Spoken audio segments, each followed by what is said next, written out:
Hi guys, so ito nga guys, so magpapariban in Brazilian si Madam. So ito nga guys, makikita nyo ang buhok ni Madam, sobrang kulot talaga. So alam nyo ba guys, kapag magre-riban kayo guys, dapat laging may hair refresh ang inyong riban number 1. Mas maganda din kasi ang resulta ng inyong nire-riban kung may hair refresh. So ayan guys, pag ang riban number 1 ay nilalagyan ko ng hair refresh, pag Brazilian din guys, nilalagyan ko din. Kaya ang ganda talaga ng resulta. Kaya tignan nyo guys ang buhok ni Madam. Kaya sa mga laging nanonood dyan, huwag kalimutang mag-follow and share para lagi kayong updated sa aking mga video.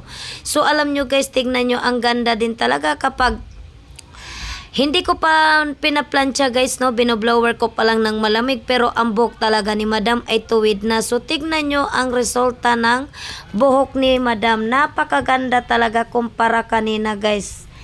Kaya kung kayo guys hindi nyo alam guys na anong hinahalo sa riban number 1, ay pwede nyo akong i-PM guys. So alam nyo, tignan nyo talaga.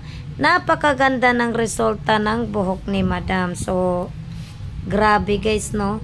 Ang tindi talaga ng ng resulta ng buhok guys kapag merong hair refresh guys. So, sulit na sulit talaga yung pagpapagawa ni Madam ng guys, riban Brazilian. So, tignan nyo, ito ang resulta talaga. Napakaganda. So, hindi talaga nagsisisi si Madam. Marami na daw siyang pinunta na parlor. So, dito talaga siya nagpagawa.